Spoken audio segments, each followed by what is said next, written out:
کس طرف پروفیسر صاحب نے جو اشارے فرمائے، کیا ہم نے والدین نے اپنے بچوں سے پوچھنے سے پہلے کیا اپنا محاسبہ کیا کہ ہم نے زندگی میں آخری کتاب کون سی پڑھی تھی؟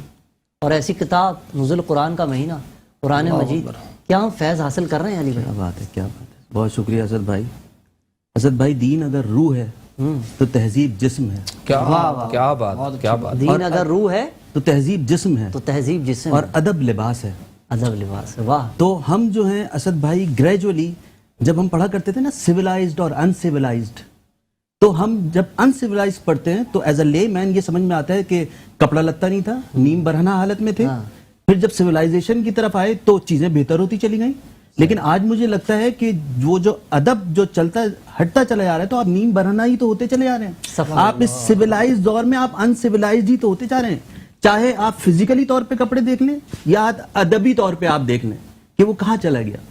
سر جو ابھی فرما رہے تھے کہ والد سے پوچھا کہ بھائی آپ نے کون سی کتاب پڑھی ہے، تو بات یہ ہے کہ اے سی لگا لیا اور کھڑکیاں کھلی. کیا بات، اے سی لگا ہوا ہے، کھڑکیاں کھلی چھوڑنی. ارے بھائی پہلے آپ اس کی سیلنگ تو صحیح کیجئے، پھر اپنے بچے کو حافظ بھی بنائیے، آپ مولوی بھی بنائیے، آپ عالم بھی بنائیے، مفتی بھی بنائیے. آپ خود تو بیٹھ کے رات کو ٹی وی دیکھتے ہیں، آفس سے آتے ریموٹ کنٹرول پکڑ کے بیٹھ جاتے ہیں، اینڈرائڈ پکڑ لیتے ہیں اور بچے کو لگایا ہوا کہ حفظ کرو. بچے کو لگا، ارے وہ کیسے کرے گا، اس کو وہ انرجی نہیں مل رہی ہے. باپ اور ماں انرجی بھی تو ایمٹ کرتے ہیں. جو پوزیٹیو انرجی ہے اسد بھائی، آپ کے والد مرحوم اللہ پاک ان کے درجات بلند کرے، یہ ان کی تربیت ہے اسد بھائی، اور آپ ان کے ساتھ رہے ہیں. اللہ رب العزت، ایک تو وہ جو انرجی آپ نے ریسیو کی ہے، انہوں نے آپ کو پکڑ کے تبھی لے گئے. وہ صرف کرتے تھے، آپ دیکھتے تھے.